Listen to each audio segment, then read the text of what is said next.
Adventist World Radio, the voice of hope. Radio feon'ny fanantenana na ny AWR.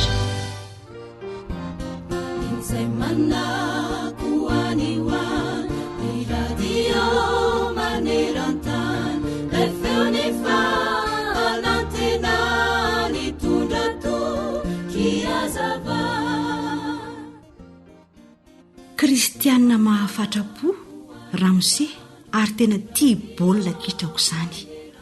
Mondial zao ka tsy matory mihitsy izy raha tsy tapitra avokoa ny baolina rehetra eo amin'ny fahitalavitra.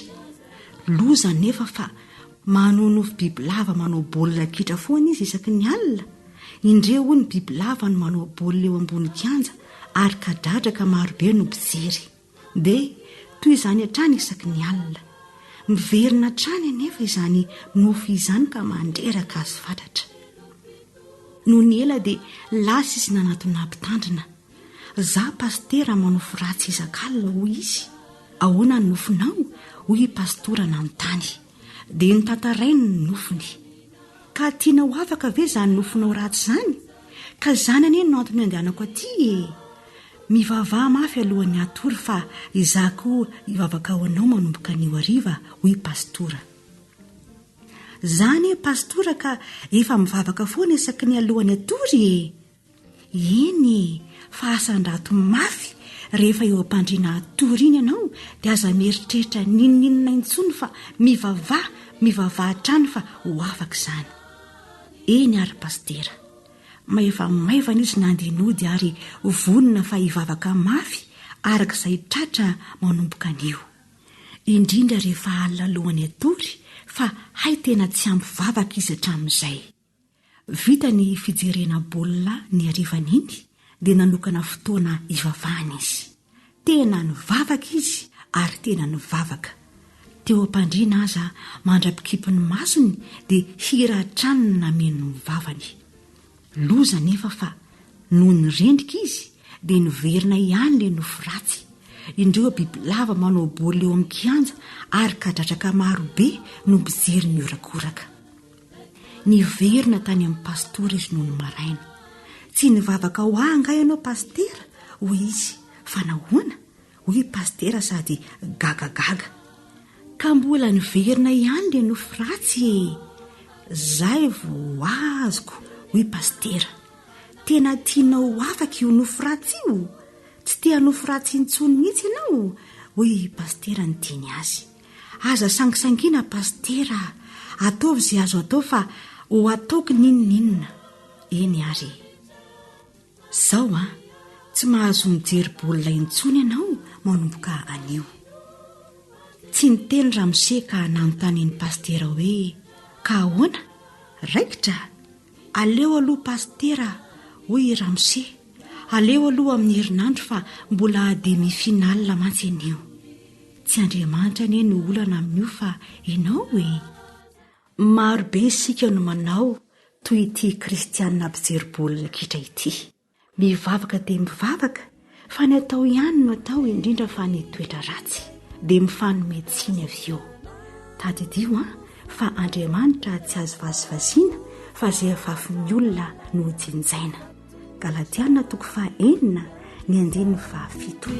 Miteny ny Baiboly hanisan'andro no fonaina rasoa ampofaza malaina fartomotrany andro izao.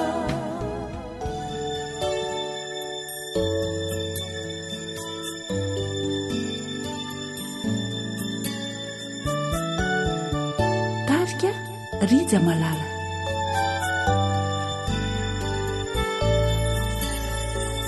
Anio tsy angatak'andro intsony ao Jesosy. Anio no andro mety tsara indrindra iarahako aminao. Anio tsy angatak'andro intsony ao Jesosy. Anio no andro mety tsara indrindra mba hanompoko anao. opiara-miasa minao tompo anio ampiso omarakizay omeo ery ao feno ifanay rasitrakao opiara-miasa minao tompo anio ampiso omarakizay omeo ery ao feno ifanay rasitrakao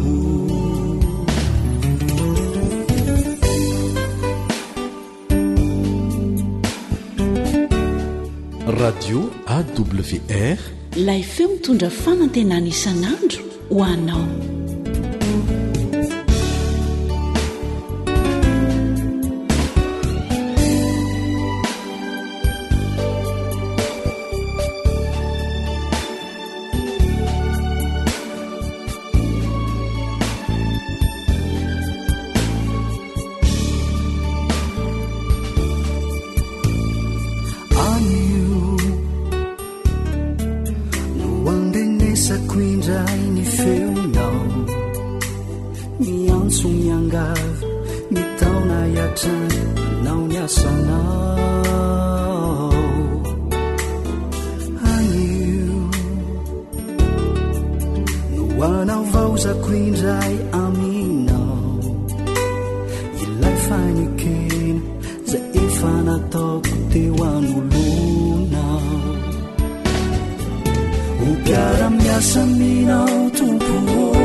Tsiny ao Jeso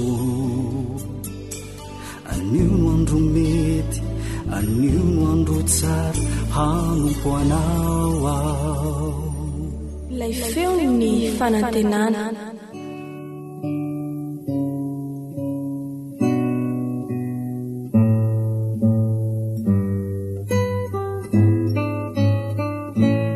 dalilio amiko gety baiboly fandaharana iarahanao amin'ny feon'ny fanantenana.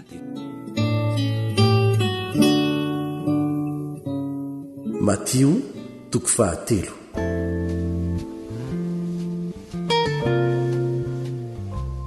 Ny nataony Jaona mpanao batisa.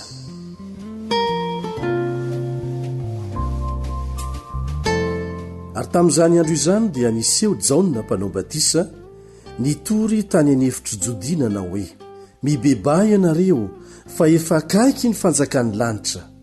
Fa izy no ilaina ampilazaina ny Isaia mpaminany hoe injany misy feony miantso mafy any anefitra hoe amboara ny lalan'i Jehova ataovy mahitsy ny lalakalehany. Isaia 40:7.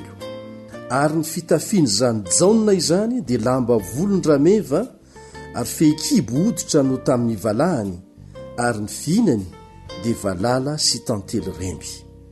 Ary Jerusalema sy Jodia rehetra mba amin'ny tany rehetra amoron'ny Jordana dia nivoaka nakany amin'ny Jaona ka nataony batisa tao amin'ny ony Jordana ireny rehefa niaiky ny fahotany. Fa noho nahita ny fariseo sy ny sadoseo maro nanatona ny batisany izy dia hoy izy taminy ritaranaky ny menarana iza nanoro hevitra anareo handositra ny fahatezerana ho avy. koa mamoaza voa mendrika ny fibebahany ianareo. Ary aza manao nakapo hoe manana ny Abrahama horainay izahay, fa lazaiko aminareo fa Andriamanitra mahay manangana zanaka ho an'i Abrahama avy amin'ny reto vato ireto. Ary indro efa mipetraka eo amin'ny fototry ny hazo sahady ny famaky, koa ny hazo rehetra izay tsy mamoa voatsara dia ho kapaina ka hatsipy any anaty afo. Izaho dia manao batisa anareo amin'ny rano ho amin'ny fibebahana, fa ilay avy ao aoriako no mahery noho izaho, ka tsy mendrika hitondra ny kapany azaho. Izy no anao batisa anareo amin'ny fanahy masina sy ny afo. Eny an-tanany ny fikororoany, ary izy anadio tsara ny ao ampamolohany ka hanangona ny vary no any antsopotra, fa ny akofa sy ny mololo hodorany amin'ny afo tsy mety maty.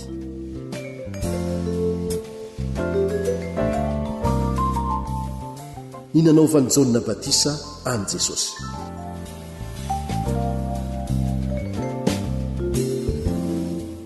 Ary tamin'izay Jesosy dia avy tany Galilia ka tonga teo amoron'ny Jordanina, dia nanatona ny Jaona izy mba hatao ny batisa.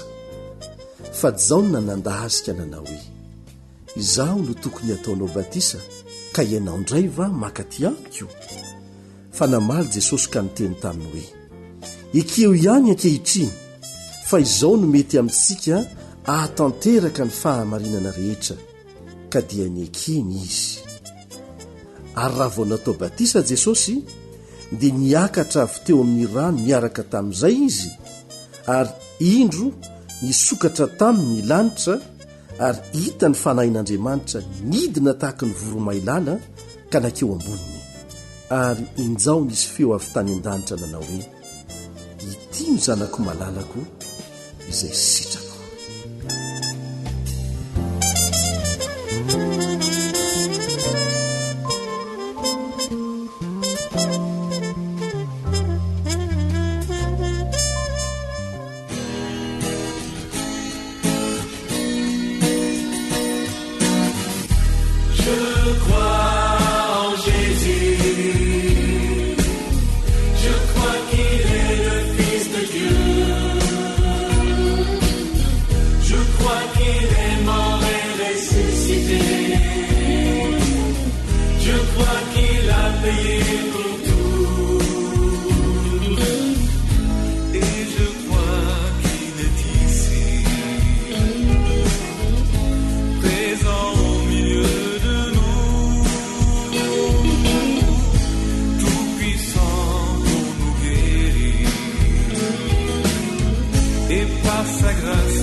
Voice of Hope.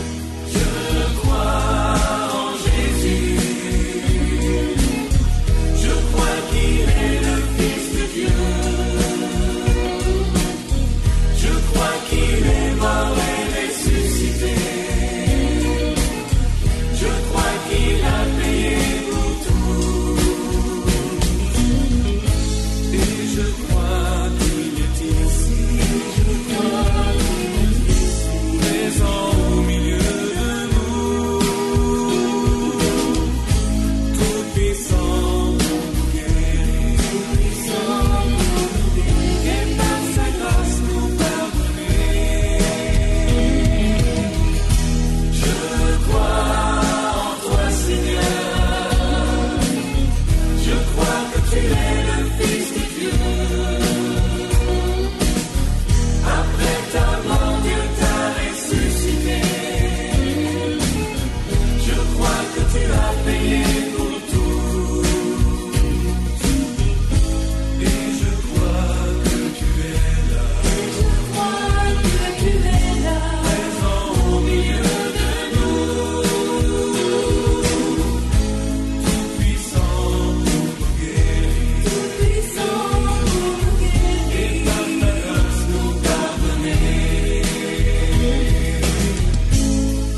awr manolotra ho anao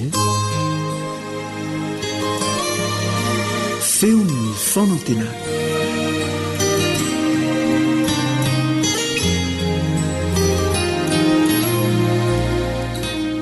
ry avy malalisany miaraba antsika rehetra amin'ny anaran'ny tompo indray faly miaraka amintsika indray ary misaotra an'Andriamanitra raha nomeny tompontsoa afaka hiara-mandinika ny teniny isika ny lohateniny afatra nomeny antsika an'io dia manao hoe miandany amin'Andriamanitra mino sy manantena ny fiavian'ny tompo toy ny mahazatra antsika dia andeha atomboka mivavaka izao feonantsika izao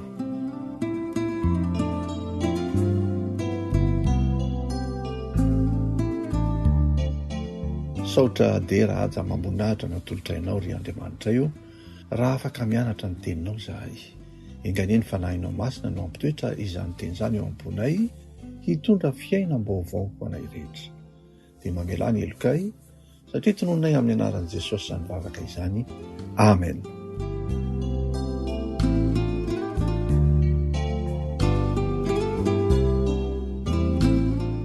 Tantara iray ao voasoratra ao amin'ny bokin'ny Exodosy 2:30 ka ny 1:1 ka hatramin'ny 9 ary ny 5:20 no andeha ho vakintsika hakatsika lesona.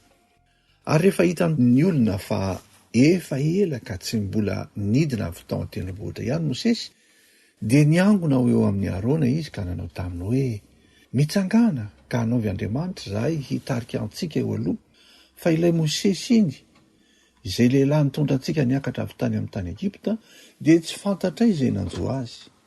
Ary hoy Arona taminy romboty ary ny kavim-bolamena izay eny amin'ny sofin'ny vadinareo sy ny zanakareo lahy ny zanakareo vavy ka eto ety amiko. Ary ny olona rehetra dia nandrombotra ny kavim-bolamena izay teo amin'ny sofiny ka nitondra azy eo amin'ny Arona. Ary izy nandray azy tamin'ny tanan'ny olona dia namboatra azy tamin'ny fandraka ka nanao azy omby lahy kely anidina. Dia nitenin'ny olona ka nanao hoe io no Andriamanitra ao ry Israely izay nitondra anao niakatra avy tany amin'ny tany Egipta. Ary raha hitan'ny Arona izany dia nanao alitara teo anoloana izy ary dia niantso Arona ka nanao hoe andro firavoravona ho an'i Jehovah raha ampitso. Dia ny fo maraina ny olona ka nanatitra fanatitra dorana sy nitondra fanatim-pihavanana ary nipetraka hihinana sy hisotro ny olona dia nitsangana hilalao. Ary rehefa hitan'ny Mosesy fa natondraka hanaram-po amin'izay tsy mety ny olona satria efa natondraka Arona ho fanakorana eo amin'ny fahavalony izy dia nijanona teo amin'ny vavahadin'ny tobo Mosesy ka nanao hoe izay rehetra an' Jehovah mankanesy ety amiko ary ny taranaka levy rehetra niangona teo aminy. Ry mpiaino malalisany dia ho resintsika ny lesona sarobidy omen'ny tompo avy amin'izany tantara izany. Fa rehefa nalefan'ny Mosesy ny antso izay rehetra an' Jehovah mankanesy ety amiko dia ny taranaka levy rery ihany no nanatony. Niavaka tamin'ny besony maro izany taranaka levy izany satria nahoana natahotra an'Andriamanitra izy ireo tsy niakongoka tamin'ny sampy nino ary nitoetra ho mahatoky tamin'Andriamanitra na dia naharitra ilaza vao niverina avy any an-tendrombohitra i Mosesy. Andenga eo vakintsika indray ilay 1:1 ary rehefa hitan'ny olona fa efa ela ka tsy mbola nidina avy teo an-tendrombohitra ihany Mosesy dia niangona eo amin'ny Arona izy ka nanao taminy hoe mitsangana ka hanaovy Andriamanitra izahay. Ry havana misy toe-javatra toy izany koa ve tsy hitantsika manodidina antsika ankehitriny rehefa ela loatra ka tsy mbola midina avy any an-danitra ilay Jesosy tompontsika dia firifiri moa ny olona ankehitriny no tsy mino intsony ny fiverenan'i Kristy fandroany. Eny misy amin'ireo fiangonana kristianina mihitsy aza no misalasala ka miahoatra ny hitory an'izany hoe fiverenan'i Kristy fandroany izany. Efa firy taona no niakaran'ny tompo tany an-danitra hoy ny sasany koa nahoana no mbola tsy midina ihany hatramin'izao dia asesiky Satana ao am-pon'ny olona ny fisalasalana ny teny fikasanany amin'ny fiaviany indray. Dia sainy mino fa tsy ho hita maso intsony izany Jesosy izany. Ary ny loza dia sainy manaram-po amin'ny fanompo-tsampy ny olona. Ry mpiaino malalisany hoy ny voalazan'ny Petera 2:3-9 ny tompo tsy mahela ny teny fikasany arak'izay ataon'ny sasany ho fahelany fa maharo-po aminareo izy ka tsy tia nisy ho very fa mba ho tonga amin'ny fibebahana izy rehetra. Matoa mbola tsy tonga ny tompo dia noho ny faharo-pony mba hiverena antsika aminy, mba hibebaha antsika, mba hialantsika amin'ny fiainam-pahotantsika. Eny maharo-po amintsika Andriamanitra ary miandry ela mba hiverena antsika, hanolora antsika ny fontsika ho azy. Ry hava-malalisany, natoa maharitrela aza ny fahatongavan'i Jesosy Kristy fanondrony ary mbola tsy tonga izy hatramin'izao, dia aoka tsy ampiova ny finoantsika n'Andriamanitra izany. Matokia ny teny fikasany fa mbola ho avy indray Kristy ary inoinge ty fanambaran'ny anjely raha nandinika ny lanitra nijery ny fiakaran'i Jesosy ho any an-danitra ireto mpianatra ao amin'ny Asan'ny Apôstôly 2:1-11 zao nivaky ny teny amin'ny anaran'ny Tompo manao hoe ary raha mbola nandinika ny lanitra izy ireo tamin'ny nandehanan'i Jesosy, indreo nisy roa lahy teo anilany ny akanjo fotsy izay nanao hoe, ry lehilahy Galiliana, nahoana no mijanona eto mijery ny lanitra ianareo? Iny Jesosy izay nampiakarina niala taminareo any an-danitra iny dia mbola ho avy indray, tahaka nahitanareo azy niakatra ho any an-danitra. Ry havana, hita maso no niakaran'i Jesosy ho any an-danitra, dia mbola ho hita maso koa no hiaviany indray. Aza misalasala an'izany isika, fa ny tenin'Andriamanitra dia marina ary mahatoky.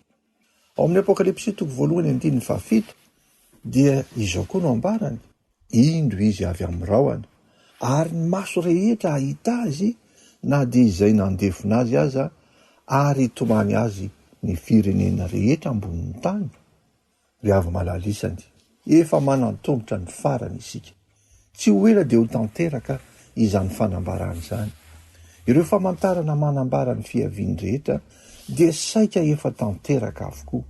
Hita eo amin'ny fahasimban'ny tontolo iainana izany, ny fahasimban'ny moralin'ny olona, ny fitotonganan'ny toe-panahy, ary dia marina mihitsy ny fanambaran'ny soratra masina hoe, reraka ny fon'ny olona noho ny fahatahorany sy ny fiandrasan'izay zavatra ho tonga ambony tany, fa ny herin'ny lanitra dia hozongozonina, fa amin'izany andro izany dia ahita ny zanak'olona avy eo amin'ny rahona amin'ny kery sy ny voninahitra lehibe izy.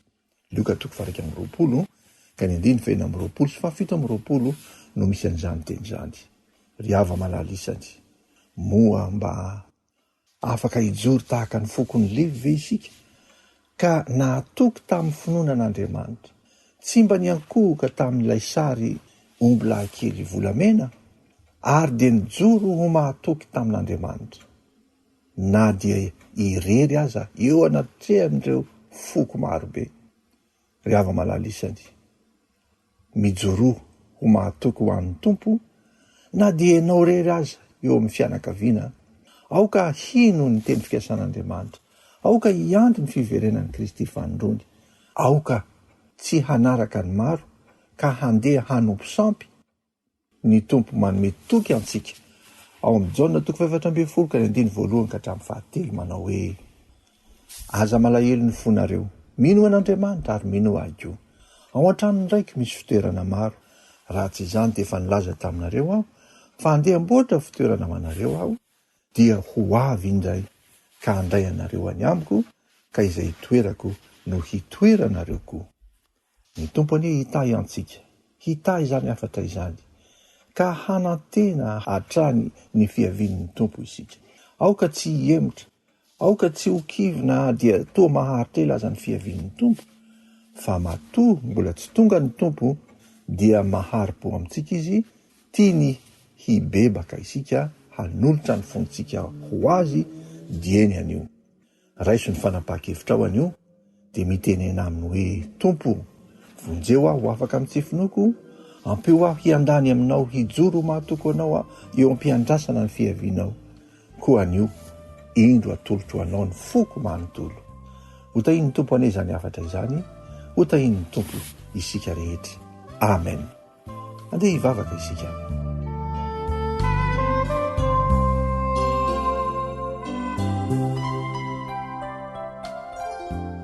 Misaotranao zahay ry Tompo Andriamanitra ay raha nomenao izany afatra sarobidy izany, bata io mba hitoetra ao am-ponay rehetra izany, hanampy anay atoky sy ino fa mbola ho avy indray ianao.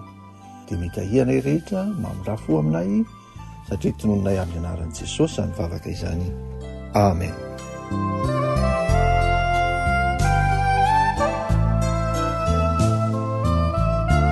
Dia mametraka ny veloma sy ny mandra-piona indray. Veloma toko.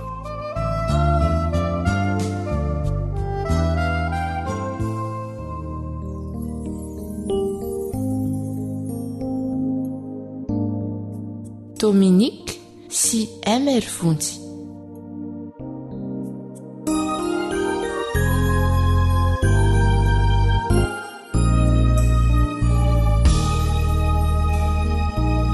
Ianao retobotsy no andriko dory arotsay amiko ny fanahinao ilaza fatsaranao. Ianao retobotsy no andriko arotsay amiko ny fanahinao ilaza fatsaranao. Maniry sy mangeta anao raha eo anilanao no mitoetra ho sambatra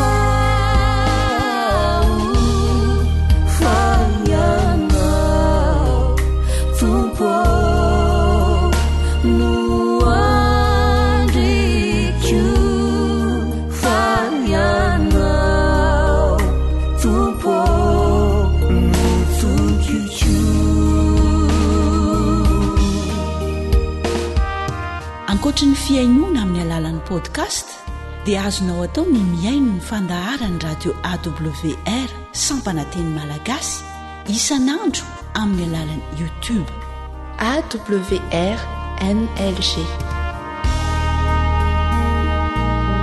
Ampahitawayani laira nanavutanay sireudia kapuka tamni vatanao aneu ni fitiavanao.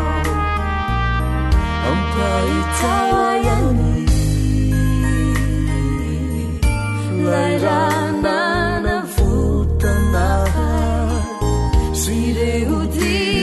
kapuka tamni vatanao aneu ni fitiavanao. Maniry sy mangeta anao raha eo anilanao no mitoetra ho sambatra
feon'ny fanantenana.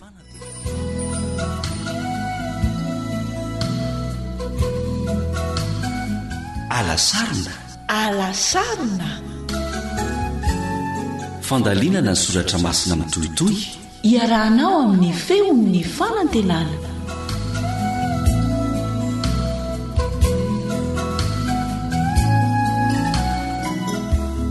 ry havana faly miarabanao izay manaraka ity fandarana ity ahafahana miaraka mandalina ny fahamarinana ao amin'ny tenin'Andriamanitra.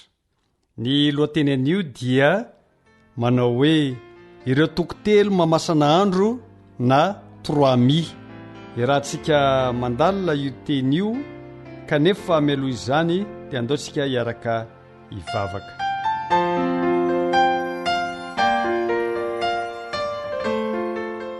Ray tsara indrindra izay ny an-danitra tianay atrany ny iaino ny fahamarinan'ny teninao, koa mba hatonga izany ho voarainay hatramin'ny atsipiriany dia ny fanahinao no mba hitaridalina anay amin'izany fianarana ny teninao izany. Amin'ny anaran'i Jesosy, amen.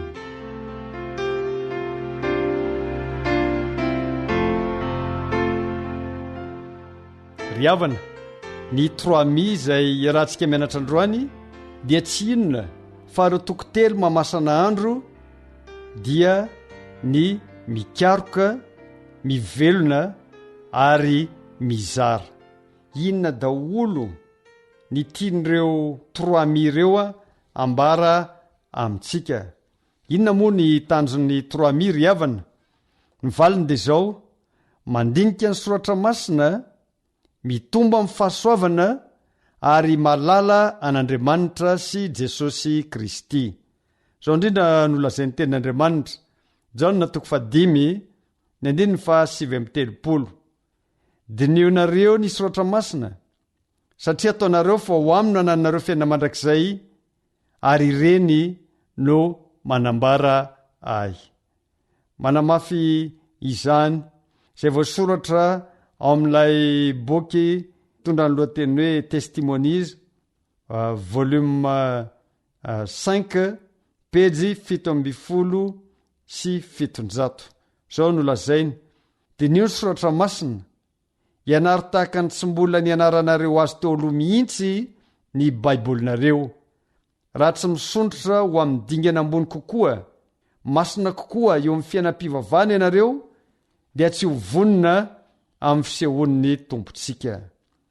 Ao amin'ny epistily faharoa ny bokon'ny Petera 3:7-9. Fa mitomboa amin'ny fahasoavana sy ny fahalalana ny Jesosy Kristy tompontsika sy mpamonjy. Jaona 7:7. Ary zao no fiainana mandrakizay, dia ny malalanao izay Andriamanitra tokana sady marina sy Jesosy Kristy izay efa nirahinao. Zao no lazain'ilay mpanoratra malaza Amerikanina anankiray ao amin'ny bokiny mitondra ny lohateny hoe enoinareo ny fanoharana, pejy 2:7. Ny fahalalana an'Andriamanitra sy Jesosy Kristy izay nirahany raha mandalo amin'ny fanandramana ataon'ny tena mihitsy dia manova ny olona anampitoviana amin'Andriamanitra. Dia mbola manohy ihany izy ao amin'ilay boky nosoratany mitondra ny lohateny hoe fiomanana ho amin'ny ranorana farany, pejy 220. Dia aoka halala, eny aoka hiezaka halalan'i Jehova isika, fa ny fahafantarana an'Andriamanitra sy Jesosy Kristy no fanalahidy mamoa ny vavadin'ny tanànany lanitra. Fanontaniana manaraka dia hoe ahoana ara ny fomba fampiarana ny 3000? Ny valiny ry havana dia izao: voalohany, mikaroka, izany hoe mikatsaka, mizaha ary mandinika. Raha mitady azy toy ny fitady volafotsy ianao ary mikatsaka azy toy ny fikatsaka-rena fenina, dia ho fantatrao marina ny fatahorana an'i Jehova ary ho hitanao ny fahalalana an'Andriamanitra. Oabolana 2:4-5. ary koa ny fanjakan'andriamanitra dia tahaka ny mpandrato anankiray izay nikatraka vatosoa ary rehefa nahita vatosoa sarobidy izy dia lasa nivarotra ny fananany rehetra ka nividy azy. Matio 7:5-7. Lay mpanoratra malaza Amerikanina izay efa noresantsika ihany dia amin'ny boky mitondra ny lohateny hoe enoinareo ny fanoarana pejy 520 dia zao ny lazainy: tena ilain'ny olo-dehibe sy ny tanora tsy ny mamaky ny tenin'Andriamanitra fotsiny fa ny mianatra azy amin'ny fony rehetra sy ampazotoana ka mivavaka sy mikatraka ny famarinana tahaka ny arena na fenina. Izay manao zany dia ahita valisoa satria ampahiratra ny sainy i Kristy. Ny manaraka dia ilay hoe mivelona, izany hoe mihinana, mivelona ary mitandrina. Ao amin'ny bokin'i Jeremia 5:5 dia zao no lazainy teny: hitako ny teninao ka nohaniko ary ny teninao no fifaliako sy firavoravoan'ny foko. Tahaka izany koa ny voalaza ao amin'ny Matio 4:7 sy Deutéronomie 4:7. Fa izy kosa namaly ka nanao hoe voasoratra hoe tsy ny nofo ihany no iveloman'ny olona fa ny teny rehetra izay aloky ny vavan'Andriamanitra. Ao amin'ny bokin'ny Lioka 2:12 ary amafisina mitovy ihany ao amin'ny Apokalipsy 1:7. Fa izy nanao hoe eny tokoa kanefa makasambatra aza ny miain'ny tenin'Andriamanitra ka mitandrina izany. Ao amin'ny bokin'ny Joba 3:13 ary 12: ny dedin'ny molony tsy mba nialako, ny tenin'ny vavany no raketiko mihoatra noho ny faniriako. Ao amin'ny bokin'ny Joba ihany 12:12: masina ianao mandraisa fampianarana avy amin'ny vavany ary alatsaom-ponao ny teniny. Zao no voasoratra ao amin'ny lay boky nosoratan'ilay mpanoratra Amerikanina malaza anankiray mitondra ny lohateny hoe enoinareo ny fanoarana pejy 450. Ny atao hoe manam-pinoana dia ny mahita sy manaiky ny aren'ny filazantsara miaraka amin'ny adidy rehetra takiana amin'izany. Ao amin'ny Lioka 12:15 ka raha avy ny zanak'olona moa hita finoana ety ambony tany va izy? Ao amin'ny bokin'i Isaia 4:30 ary tapany voalohany: izaho ao amin'ny bokin'i Jehova kavalio. Manamafy izany ao amin'ilay boky nosoratan'ilay mpanoratra Amerikanina malaza anankiray tondra ny lohateny hoe fiomanana ho amin'ny ranorina farany, ao amin'ny pejy 220. Izao no lazainy: aoka ho mpakatony teny ianareo fa aza mpiaino manadiny fotsiny ihany ka mamitaka ny tenanareo. Jakoba 1:20. Ny manaraka dia hoe mizara. Ny hoe mizara dia zao: fanandramana, fijoroana, vavolombelona. Zao no voalaza amin'ny boky Matio 10:15 efa nahazo mamaim-pona ianareo ko manomeza mamaim-pona. Ao amin'ny bokin'i Jeremia 15:2 ambaranareo eny torio any amin'ny firenena ary manangana faneva torio fa aza fenina. Ao amin'ny Timoty 2:2 mizara tsara na koa hoe mamoaka tsara na hoe mizotra mahitsy ny teny fahamarinana. Timoty 2:4 mitory ny teny, mahazotoana amin'ny fotoana na tsy amin'ny fotoana, mandrese lahatra, mamporosia, mananara-mafy amin'ny faripo sy ny fampianarana. Jeremia 3:17 Jeremia 3:17 ary izay manana ny teniko dia aoka nambara marina ny teniko.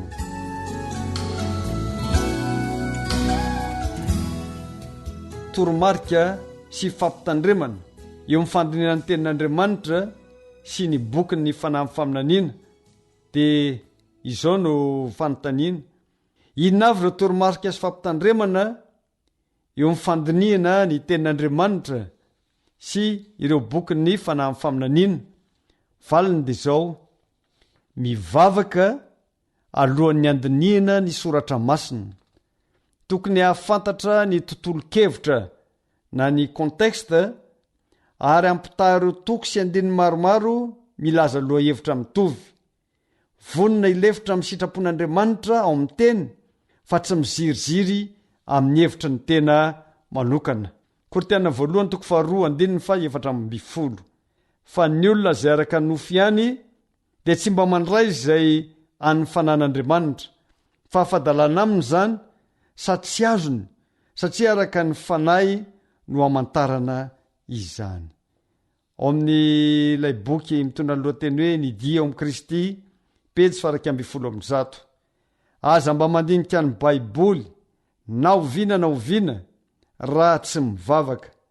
Alohan'ny hanokafana azy dia tokony hangataka ny fanazavan'ny fanahy masina ary dia ho azo izany. Ao amin'ny bokyny oabolana 9:20 tapany 2 sy ny 7:17 tapany 1 dia izao nolazainy: izay mandinika ny teny no ahita soa, izay manamavy ny teny ho voasingony. Izao no voasoratra amin'ilay boky mitondra ny lohateny hoe hery mifanandrina, pejy 220. Alohan'ny anekena fampianarana na fisipika iray dia tokony hitaka mazava ny izao nolazain'i Jehova ho fanamafisana izany isika. Manaraka izany dia izao mangataka ny fahendrena avy amin'Andriamanitra. Jakoba 1:5. Raha misy ianareo tsy manam-pahendrena, aoka izy angataka amin'Andriamanitra izay manome malalaka ho an'ny olona rehetra sady tsy mandatra ary dia omena azy izany. Manaraka izany dia izao mangataka ny fitarian'ny fanahy. Lioka 2:17. Koa raha ianareo na dia ratsy aza mahalala hanome zavatra ho an'ny zanakareo, tsy mainka avany ny ray izay any an-danitra no hanome fanahy masina ho an'izay mangataka aminy. Ao amin'ilay boky mitondra ny lohateny hoe Testimonies for the Church, boky 5, takela 720 ka hatramin'ny 5:7 dia azao no ambarany: mety hanova ny soratra masina na andika vilana azy hatrany sika raha tsy eo ny fitarian'ny fanahy masina. Betsaka amin'ny famakiana amin'ny Baiboly no tsy azana tombony, ary amin'ny ankabeazan'ny fotoana aza dia toa fahavoazana tsara izany. Rehefa tsy omba mpiakofana sy fivavahana ny fanokafanao ny tenin'Andriamanitra, rehefa tsy mifantoka ao amin'Andriamanitra sy mifanaraka amin'ny sitrapony ny eritreritrao, dia rakotra fisalasalana ny saina ary miamafy ny fiahiana isaky ny mianatra amin'ny Baiboly. Fezin'ny fahavalo ny eritreritra ary manosoka dika tsy marina araka ny Baiboly izy. Inona raha ny tena kendren'ny fanahy faminaniana, ireo boky ny fanahy faminaniana, mba hahatonga ny olona handinika ny soratra masina? Ao amin'ilay boky mitondra ny lohateny hoe témoignage, volume 2, pejy 770 dia izao no lazainy: ny asa nankeny ny tompo manokana tamiko dia izao: ampirisika na ny antitra na ny tanora mba samy andinika ny soratra masina ho an'ny tenany tsiraray avy, ampahafantatra ny rehetra fa ny fianarana ny tenin'Andriamanitra dia hanitatra ny saina sy hanatanjaka azy ireo amin'ny lafiny rehetra, ary hanomana ny loha ahafantatra ny zava-manahirina lalina sy lehibe indrindra momba ny fahamarinana. Ampahatoky ny rehetra fa ny fahafantarana mazava tsara amin'ny Baiboly dia tonga ny olona ho araka ny andrin'Andriamanitra azy manoatra no izay mety ho vitan'ny fahalalana hafa rehetra. Rehefa malala andao hivavaka isika mba hatonga ireo teny rehetra izay nresana teo ho zava-misy eo amin'ny fiainantsika.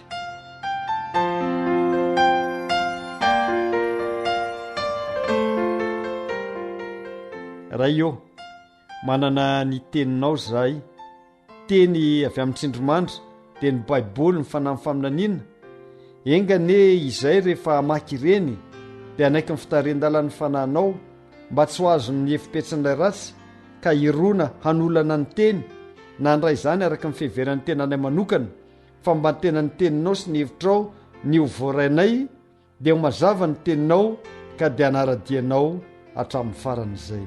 Amin'ny anaran'i Jesosy, amen.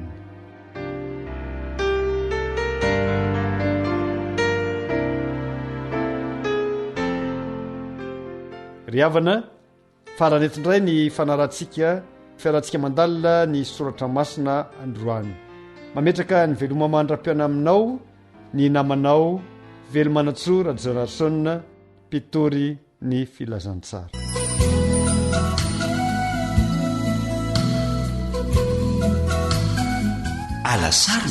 Alasarona fandalinana ny soratra masina mitohitohy, iarahanao amin'ny feon'ny fanantenana.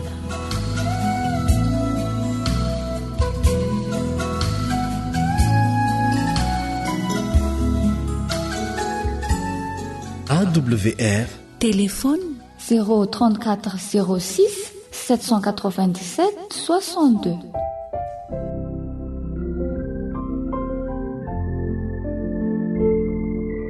feon'ny zanaka sisa ambody vonikely. Jetenina voalazany baiboly denomena ufanitsinana ajiadi tinareno mitory jetenire uanina mana irawina fanai masina Jesu mahapitre jana ewamina ajanasa vizayaneana Jesu maututu sizatudiana.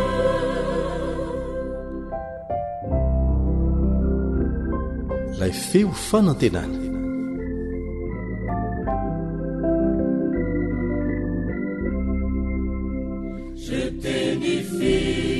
Jasani zanumena de mampae janaya haricha sianande balani chirayaf sitani fe nuasambarana irawina fanai masina Jesu mahapitre jana ewamina ajanasa vizayaneana Jesu maututu sizatudiana.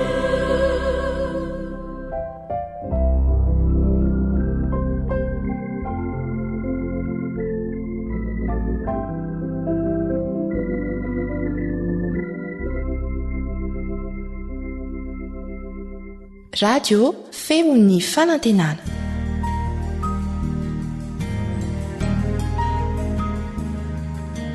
Faniteninao no fahamarinana.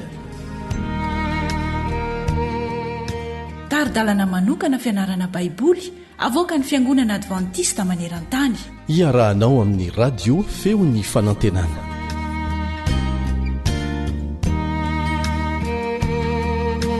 Mahafaly ny tafahoana amintsika indray ao anatin'izao fiarah-mianatra ny tenin'Andriamanitra mitohitohy izao. Miaraka aminao hatrany ny mpiara-mianatra aminao Elian Andriamitanso. Jesosy ilay tompony finoantsika sy mpanefazy. Izay ny lohateny lesintsika tena ankafizina tokoa izany.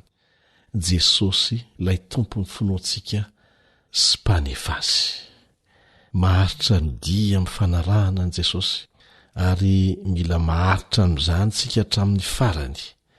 Indraindray reraka, indraindray kivy, kanefa ny teny fampanantenana omenantsika dia izao: Jesosy no tompony finoantsika sy mpanefa azy hatramin'ny farany. Angatahana isika mba hatoky azy ary tsy hanatsoaka ny tanantsika mihitsy amin'ny tanany, dia ho tody hatramin'ny farany isika. Manasanao mba hiaraka hivavaka amiko milohan'ny hidirantsika amin'ny atsipirian'ny lesona.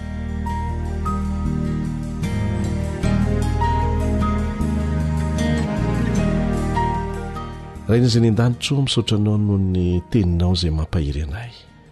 Teny fikasana fampanantenana azo antoka nomenao anay. Kanefa matetika izay no latsaka amin'ny fahakiviana na ny fahalavona, misaotra noho ny famelan-keloka azo antoka ataonao hatrany. Kanefa irinay mba ho afaka tanteraka amin'ireny fahotana, angatahana famelan-keloka ireny zahay, mba handresy ary tombo amin'ny fandresena hatrany hatrany. Miara-mianatra ny teninao indray izay amin'ny teny io ity, ny bokin'ny Hebreo 12 sy ny 12 no ianaranay. Angatahanay ianao Tompo, hanazava ny sainay. Mirakitra fahendrena lalina ny teninao, tsy mety ritra izany, ka dia angatahanay ianao mba hanampy anay hanovo an'izany, ho tombontsoanay amin'ny fanarananao, hatonga anay ho tafajoro amin'izany hatramin'ny farany, amin'ny anaran'i Jesosy. Amen.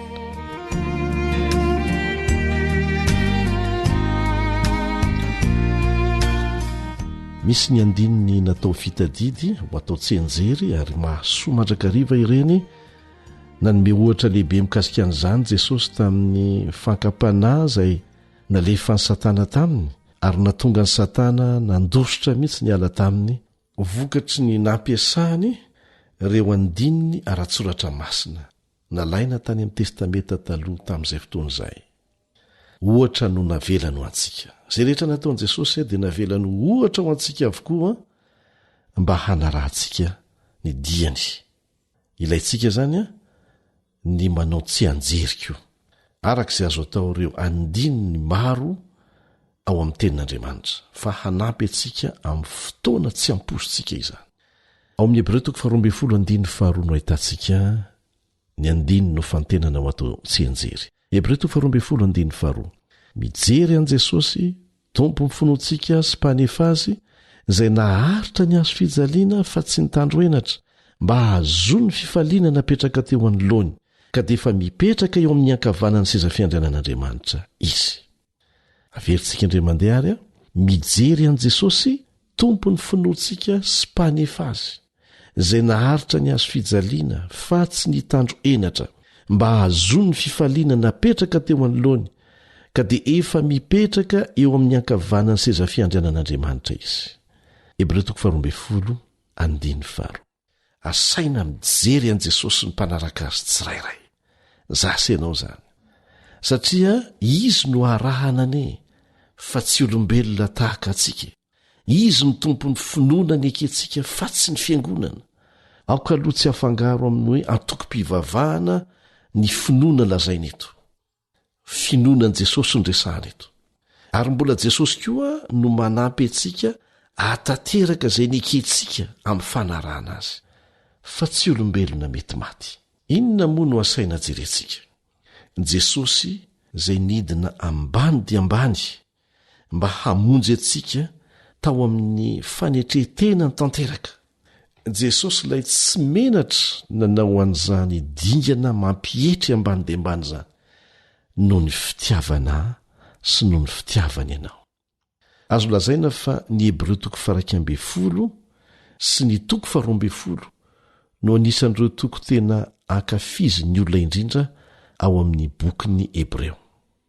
Misy fanoharana raisin'ny apôstôly Paoly ao, manohatra ny fiainana kristianina izay iainantsika amin'ny azakazaka andraisantsika rehetra anjara ny apôstôly ao, ary ambarany fa izay mitoetra mahatoky hijoro amin'ny fanarahana an' Jesosy hatramin'ny farany no handray ny valosoa. Izay le hoe izay maharitra hatramin'ny farany no vonjena. Aseho an'i Paoly ho tahaka ny azakazaka izay nanehon'ireo olony finoana tamin'ny lasa faharetana ela-dela ny tantara ny fanavotana. Naharitra teo anatrehany fahoriana marobe izy ireo, na dia tsy mbola noraisiny avy hatrany aza ny valim-pitiany, satria nino izy fa ho azony amin'ny fomba manokana izany amin'ny fotoana ny fitsanganana amin'ny maty iony any amin'i Jesosy, izay ho antsika dia ho avy tsy ho ela tokoa, satria mazava avokoa ny famantarana rehetra lazain'i Jesosy fa manakaiky ny fiheviany. Nahoana moa mbola tsy noraisiny ireny olona natanjaka tamin'ny finoana fahiny voatanisa ao amin'ny Hebreo 12 ireny ny valim-pitiany, fa mbola miandry izy. Ny antony dia tsotra, satria isika no manohy sy mamita ny azakazaka, fa tsy izy ireo. Izy ireo no nanomboka dia tsika manohy. Eo amintsika no hifarana izany azakazaka izany. Ny fidirantsika sy ny fanaovantsika ny ampahany farany amin'ny fiazakazahana no manamarika fiafaran'ny tantara. Jesosy kosa no mipetraka eo amin'ny tsipika manamarina ny fahatongavany tsiraray amintsika eo an-tanana ankavanan'Andriamanitra. Izy no loharan'ny hery ho antsika isika tsirairay mihitsy amin'izao azakazaka ataontsika izao, ary koa ohatra faratampony ho antsika maneho ny fomba fiazakazahana, satria efa niazakazaka teo amin'ny lalana izay asainy ho alehantsika isika. Jesosy ny vavolombelona lehibe indrindra maneho ny fahamarinan'ny valosoa sy ny mahampialoha lalana antsika azy. Ahoana ny voalaza amin'ny Hebreo 4:7. Hebreo 4:7. Jesosy izay hananantsika fanantenana ho vato fantsika ny aina sady mafy ny tsy mihetsika. Zao koa voalaza amin'ny Hebreo 4:7-8 manana fahatokiana isika noho ny rany Jesosy.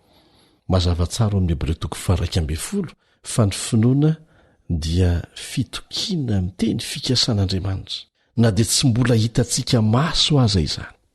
Kanefa tahaka ny tsy fahitantsika ny rivotra ane, tsapantsika kosa ny asany, ny vokany, dia tahaka an'izany mihitsy ny finoana an'Andriamanitra.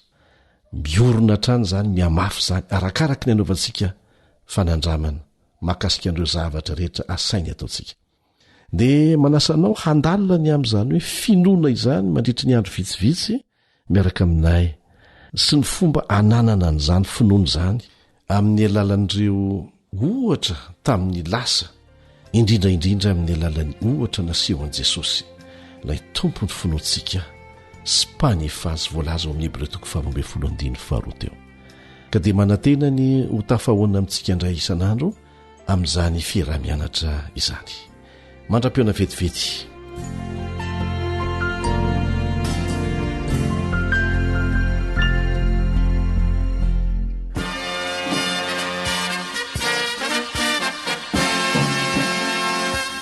Adventist World Radio, the voice of hope. Radio femon'ny fanantenana. Ny farana treto, ny fanarahanao ny fandaharan'ny radio feo fanantenana na ny AWR amin'ny teny malagasy. Azonao ataony mamerina miaino sy maka mahimaimpona ny fandaharana vokarinay amin'ny teny pirenena mihoatriny 100 amin'ny fotoana rehetra. Raisoaryn'ny adresy ahafahanao manao izany: awr.org na feofanantenana.org.